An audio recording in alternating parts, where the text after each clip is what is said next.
Friends, ఇటీవల కాలంలో retired అయిన సమయంలో పెన్షనర్స్ తీసుకున్నటువంటి కమ్యూటేషన్ చెల్లించాల్సినటువంటి కాల పరిమితిని తగ్గించారని యూట్యూబ్ ఛానల్స్లోనూ వాట్సాప్లోనూ విపరీతంగా మెసేజెస్ వచ్చినాయి. అయితే వారు చెప్పిన విధంగా ఇది నిజమా కాదా, నిజమైతే తెలుగు రాష్ట్రాల్లోని పెన్షనర్కి ఇది వర్తిస్తుందా లేదా అనే విషయాన్ని ఈరోజు ఈ వీడియోలో తెలుసుకుందాం. పూర్తిగా చూడండి, స్కిప్ చేయవద్దు. మొదటిసారిగా అజయ్ కాలం చూస్తున్న వారు తప్పనిసరిగా అజయ్ కాలంని సబ్స్క్రైబ్ చేసుకోండి. మిత్రులారా, ఒక ఉద్యోగి రిటైర్డ్ అయిన సమయంలో పెన్షన్ మొత్తంలో గరిష్టంగా 40% వరకు కమ్యూటేషన్ చేసుకోవచ్చు.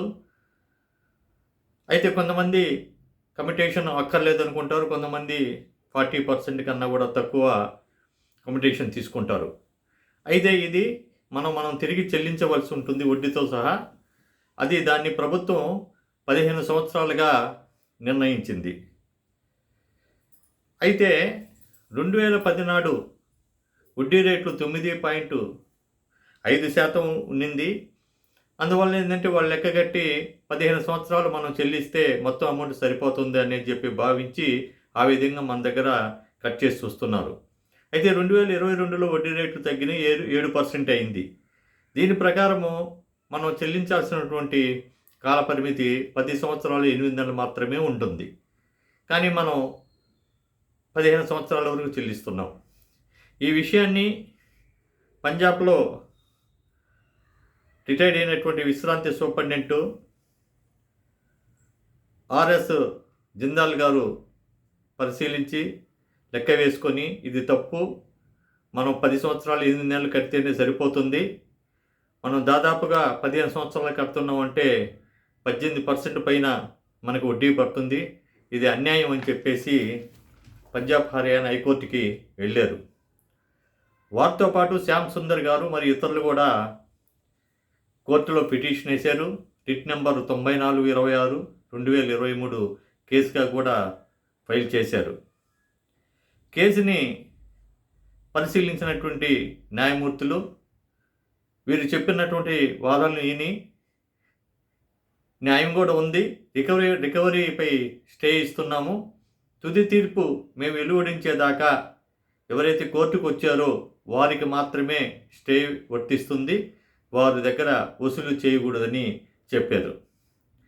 అయితే ఈ విషయాన్ని విస్మరించేసి సోషల్ మీడియాలోనూ యూట్యూబ్ గ్రూపుల్లో కానీ పెన్షన్దారులకి దాదాపు 10 లక్షల దాకా ఆదాయం మిగిలింది అని చెప్పి ప్రచారం చేశారు, అబద్ధపు ప్రచారం.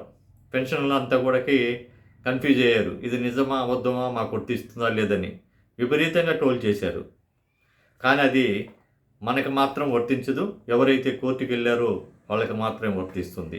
అయితే ఇటీవల కాలంలో జస్టిస్ సంజీవ్ ప్రకాష్ శర్మ గారు మరియు సుదీప్తి శర్మ గారు తుది తీర్పును కూడా వెలువడించారని చెప్పి మనకి తెలుస్తుంది. ఆ తీర్పు ప్రకారం పంజాబ్ హర్యానా రాష్ట్రంలో ఉన్నటువంటి పెన్షనర్కి మాత్రం ఇది వర్తిస్తుంది. వారి దగ్గర 15 సంవత్సరాలు మీరు రికవరీ చేయకూడదు, కాలపరిమితిని తగ్గించాలని చెప్పి కూడా తీర్పిచ్చారు. అయితే ఇది దేశంలోని మిగతా రాష్ట్రాల వారికి వర్తించదు. దాదాపుగా 2-3 సంవత్సరాల నుంచి కూడా ఈ విధంగా రికవరీ కాలపరిమితిని తగ్గించాలని చెప్పి పెన్షనర్ సంఘాలు, దేశవ్యాప్తంగా ఉన్నటువంటి సంఘాలు, అదేవిధంగా all India state government employees federation ఆధ్వర్యంలో అనేక పోరాటాలు జరిగినాయి, కానీ ఫలితం అయితే రాలేదు.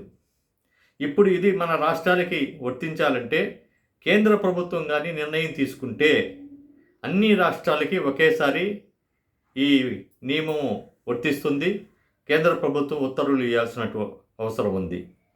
లేనట్లయితే మన రాష్ట్రానికి సంబంధించి ఈరోజు నూతన ప్రభుత్వం అధికారంలోకి వచ్చింది కాబట్టి వారి దృష్టికి తీసుకొని వెళ్ళి మనం కాలపరిమితిని తగ్గించేదానికి ప్రయత్నం చేయాలి.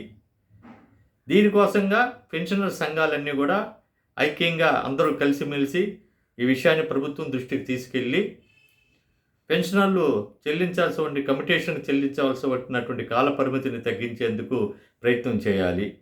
అలా కాని పరిస్థితుల్లో మనకు సంబంధించి కూడా మనం కూడా హైకోర్టుకి వెళ్ళాల్సి ఉంటుంది. అంత దాకా ఆ పరిస్థితి రానియకుండా ఇక్కడ ఉన్నటువంటి పెన్షనర్ సంఘాలన్నీ కూడా ఐక్యంగా కలిసి ప్రభుత్వం దృష్టికి తీసుకొని వచ్చి దీనికోసం పరిష్కారం చూడాల్సినటువంటి అవసరం వాళ్ళకుంది. కాబట్టి ఖచ్చితమైనటువంటి విషయం ఏమిటంటే ఈ కమ్యుటేషన్ తగ్గించిన కాల పరిమితి మనకి వర్తించదు.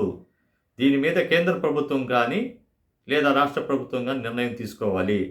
కాబట్టి మిత్రులారా, ఈ విషయాన్ని మీ స్నేహితులందరికీ తెలియజేయండి.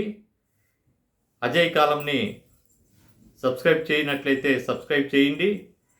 అందరికి కూడా తెలియచేయండి అని చెప్పి మరిన్ని వీడియోలతోటి మీ ముందుకు వస్తాను. ఇట్లు అజయ్ కుమార్.